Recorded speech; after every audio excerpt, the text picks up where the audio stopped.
Hello ninjas, we're on to another challenge called Digital Cypher. I apologize in advance if my voice is cracking some. I'm a little under the weather, and so hopefully it's not too much of a distraction. Anyways, Digital Cypher, introduction. Digital Cypher assigns to each letter of the alphabet a unique number. For example, you can see the letters are numbered from 1 through 26. You know, A is the first letter, gets 1, B second letter 2. Pretty straightforward, right? Okay, so instead of letters in the encrypted word, we write the corresponding numbers. You can see how the letters are translated. It's not a very good code, but you could think of that as a code of sorts. 19, 3, 15, 21, 20 would represent the word scout. And if you want to count those out to verify, you can see that S is the 19th letter, C is the 3rd letter, etc. And so they add one more not so good level of security, but you know, this is level 7 Caillou, so bear with it.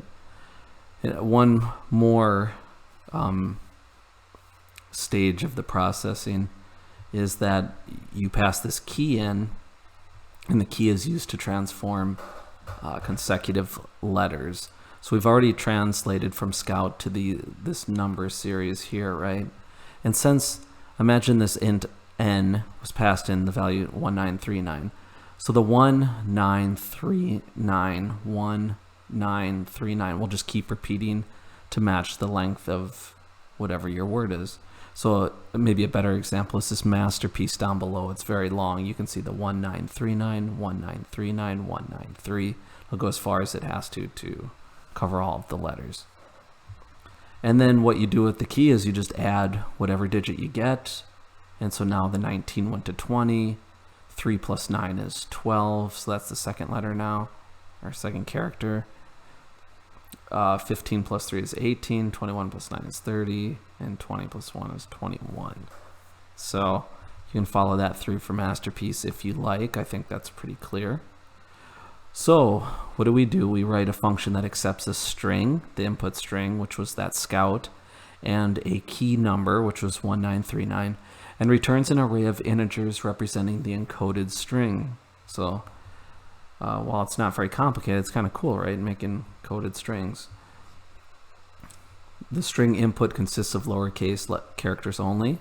Good, but we don't trust anybody, do we? So we'll ensure that. And the key input number is a positive integer. Again, we don't trust anybody, we'll enforce that. Example, yeah, we already worked through that. So apparently there's a series. If you really like these, maybe they get harder. We'll probably encounter them again as we work through challenges. So let's get to it. You know what to do. Pause the video, give an honest attempt. You know, if you're really struggling, you don't need to spend hours on it, but you should definitely stress yourself a little bit, you know, put in that good effort, and then come back. So I'll get into it. What do we want to do here? Well, I know one thing. Let's remember, we're paranoid. We don't trust anybody, not even our coworkers. So we're going to say, let's do it this way.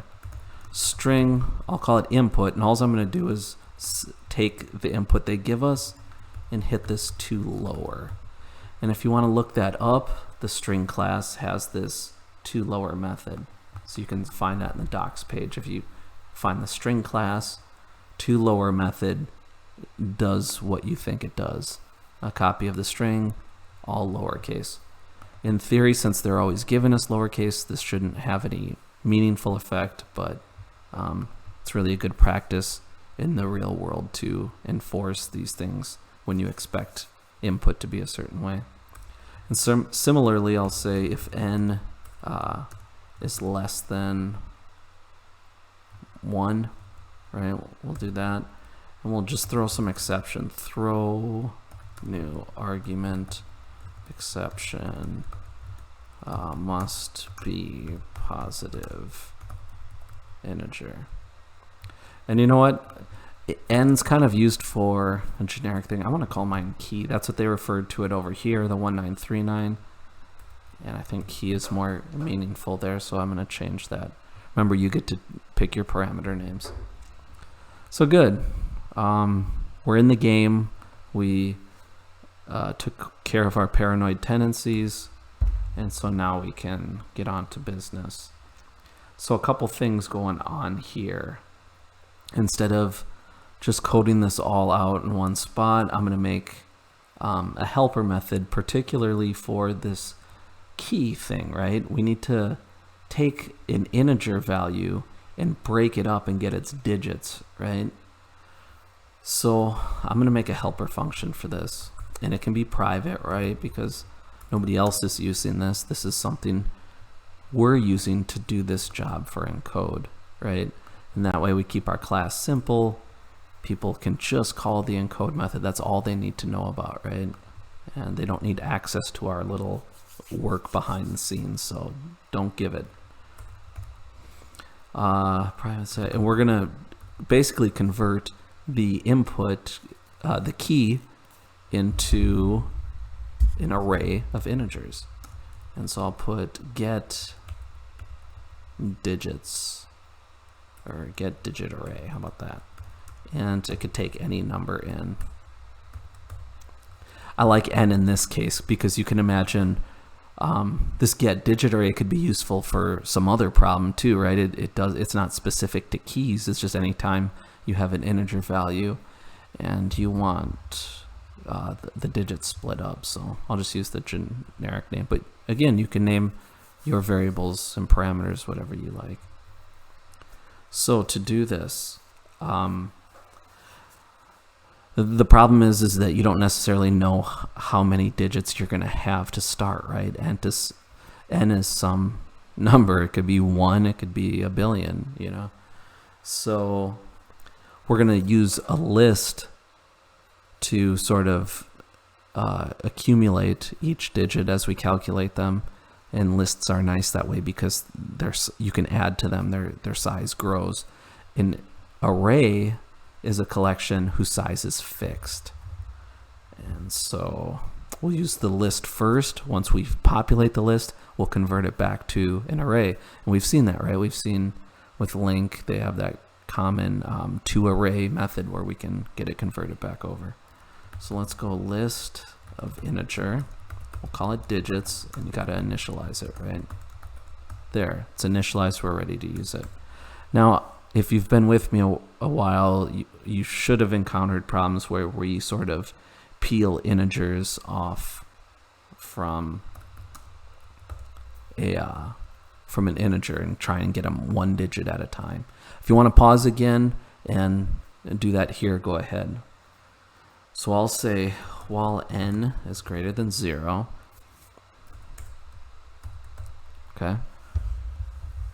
And so we're going to strip each digit off at a time and throw it in this collection. For lists, you use the add method to start adding values to it.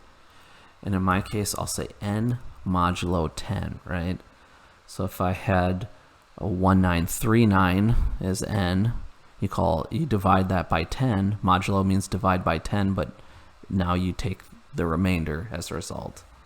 So 1939 divided by 10 would give you the 9, the least significant digit, right? That's what would be the remainder of dividing by 10. It'd be 193 with a remainder of 9. So remember, if these aren't clear to you, you can always add console write line.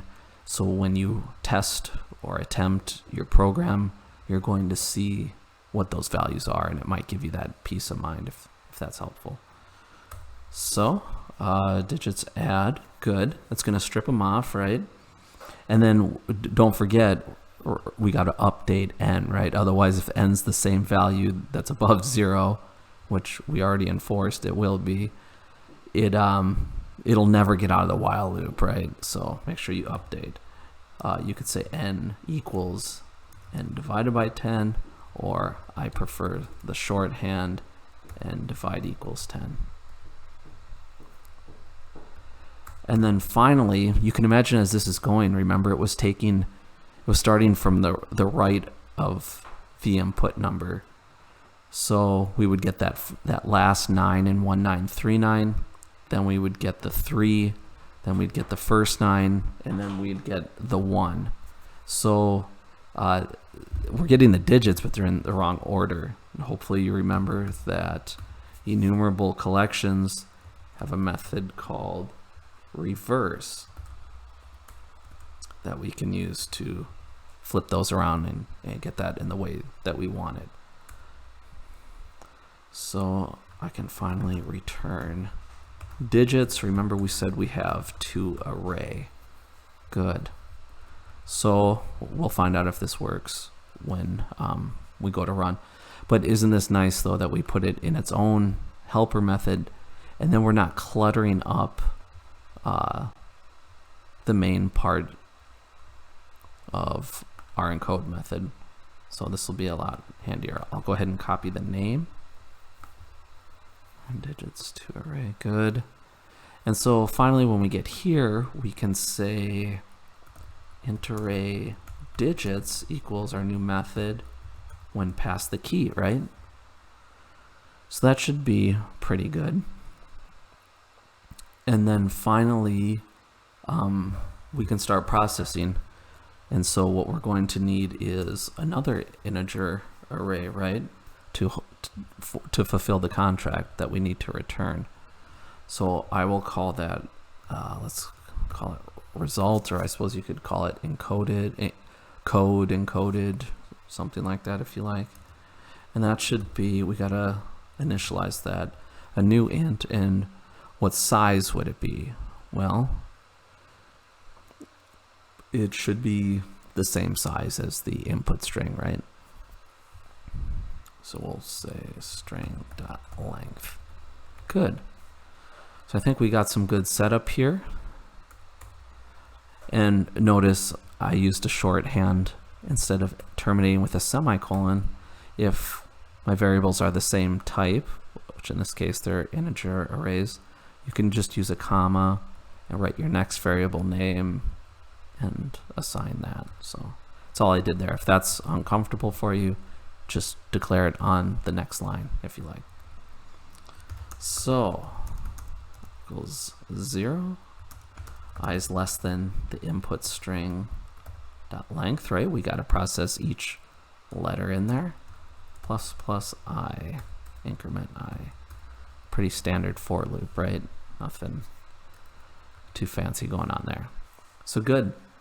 One other thing we should address at the very beginning, remember, there's this thing where we need to associate a letter with a number. And so one thing you might have thought to do would be you could create a dictionary, right? And sort of the characters, the letters would be the key, the numbers would be the value, and you could load up that dictionary, right? So you could say private static dictionary, and it would be char to integer. The first one's your key type, second one's your value type. You could name it something like letter vals equals new dictionary char int. You gotta initialize it to use it, right? And then we could make some function that would populate that, right? You'd go through, you'd make some kind of loop. You know, you probably wouldn't want to write them 26 times. You could, but you know, it's pretty ugly. But you could do this and you could populate it with all the values, and then whenever you want to get the value for a letter, you just say letter vals, and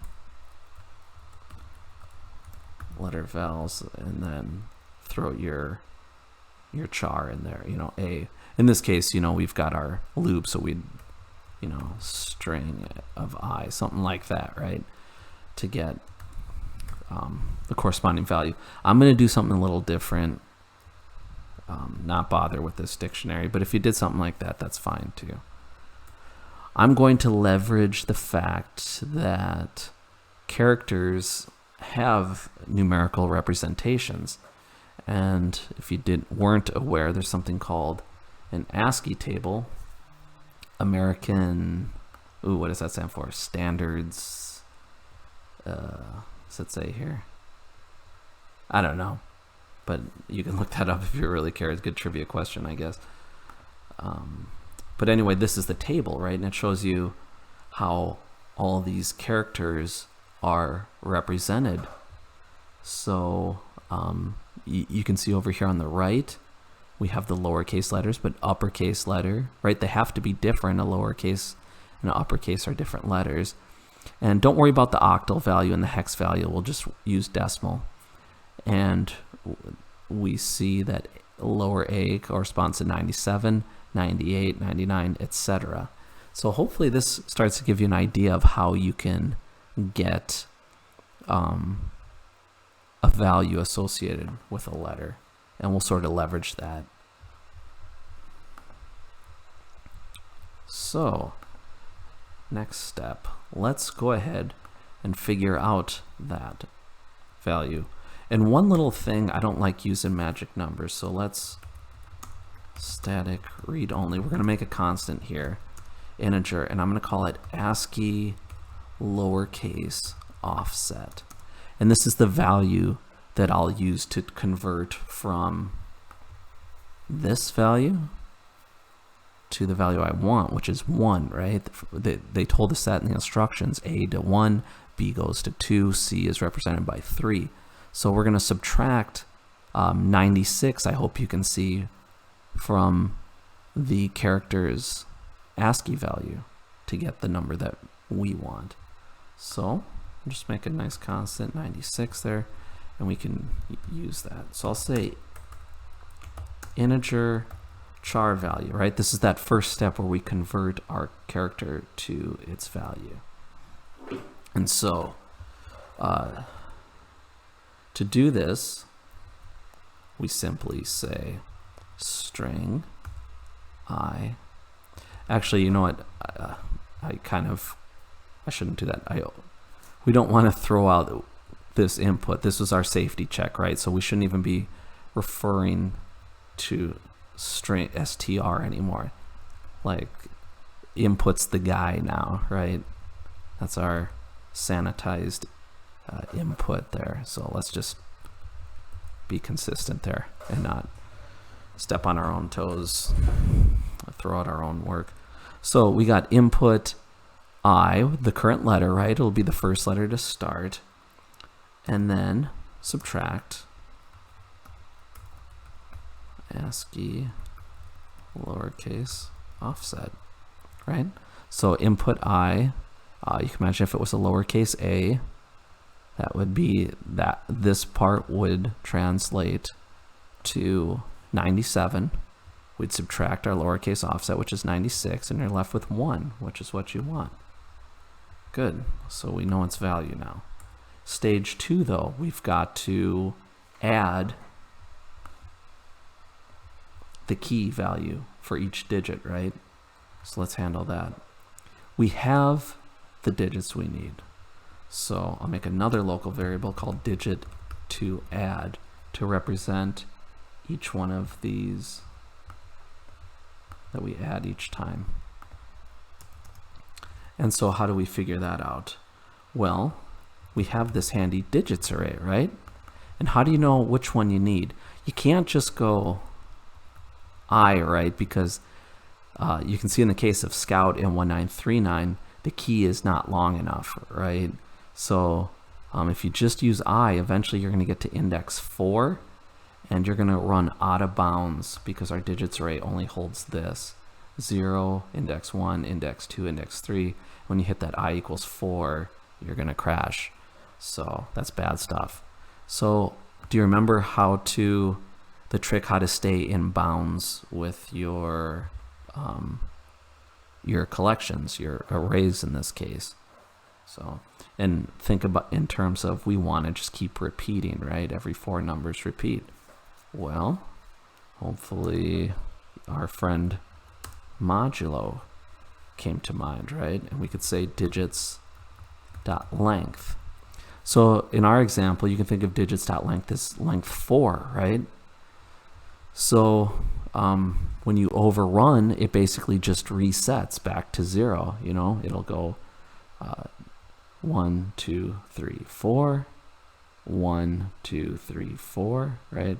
You can see it better down here on the masterpiece one. You'll keep getting that. And if you want to work that out in your head, you know, step through with I equals to 0. Digits length is always going to be 4 in this example. And then keep going up until you get to 4. And hopefully you see 4 divided by 4 is 1 with a remainder of 0. Remember, modulo gives you the remainder, so that the answer is 0. And you actually go to digits 0, which is the very first value, 1. That's perfect. That's what you wanted, right? After you went through the 4 characters, you wanted the 1 again. And keep going, you know, I equals 5, I equals 6, I equals 7. Just, you know, do that, those calculations as much as you need until you see it. Modulo is very, very useful, so it's time well spent. So that should give us our character to add, right? And finally, what's left to do? Well, we have to make that final addition, right? Take the code, letter code, add the key digit. And so try to think how you might do that. We made a result array, right? And we got to store it in each location. So we would say result I equals the 2 values we calculated, right? The char, the character value, which is this top row, plus digit to add, which is that lower row, right? And you do that for each index, and you just keep filling up that result array. And then finally, when you're done, you can return your result. And so, let me get rid of this. No doubt we need to bring in some, wait, system links, system. I used list though. Remember what you need to bring in for list, system, collections, generic. And let's see if we did everything right here. Okay, good. Error. On line 10, right? That's what it's telling us, line, and you could count out 64 spaces if you want to see the exact spot. But usually it's pretty clear, and it's clear here. Come on, buddy, you gotta end your statements with a semicolon. This isn't Python, right? All right, and good, we passed it. So I'll go ahead and hit that larger suite of tests here. Come on, give me some green. It's our favorite color. And good, so it worked out. Remember, first phase, enforce the rules for your input. You know, what's the point of calculating and doing a bunch of work if the input's garbage and is going to sabotage what you're trying to do? Make sure you have good input and handle it if you don't. Finally, we had this nice helper method, right, that just splits the digits up for us, makes our life easy, much easier.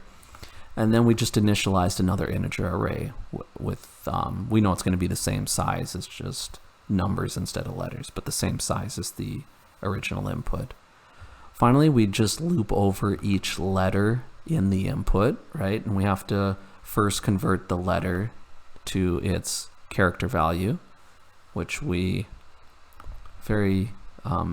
was very handy to use, leverage the fact that characters are ASCII values, and sort of we found out where they reside in the table. We are able to use an offset value to translate, so the ASCII value was converted into those numbers that we wanted, A1, B2, C3, etc. So good. And then you got the digit to add, which comes from your key, right? But it's not necessarily the same value. You got to get the appropriate digit to add.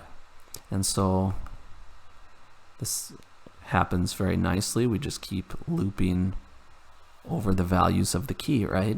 It'll string them all out, and then this modulo will reset from the beginning, give us index 0 again, 1, 2, 3, 4, 5, etc., and just keep looping over and over as long as we need it to. And then finally, populate the result with the final code value for each position, and then return it. So looks good. I'll go ahead and submit. You need to look through the other solutions. And yeah, some really nice short ones. But, hopefully you appreciated some of the things I did where, yeah, okay, Wally one-liner, good job, buddy. You crammed it all in one line. But, what's this? C minus 96? I wouldn't necessarily know what that was when I first saw it. I don't have the ASCII values memorized where lowercase a starts on there. So try to be more expressive in code, to save myself heartache and, be a team player with the people that I code with. I try to do that. So go ahead and look through these. Looks like we got definitely some variation here. And yeah, I'll go through too and see if there's anything you can leverage and take with you into the future. Some good link magic down here. Anyways, thanks for watching as usual. I really appreciate the likes and subscribes. The more you guys do that, the more motivated it keeps me to keep putting out content. So thank you very much. Hit me up if you need to.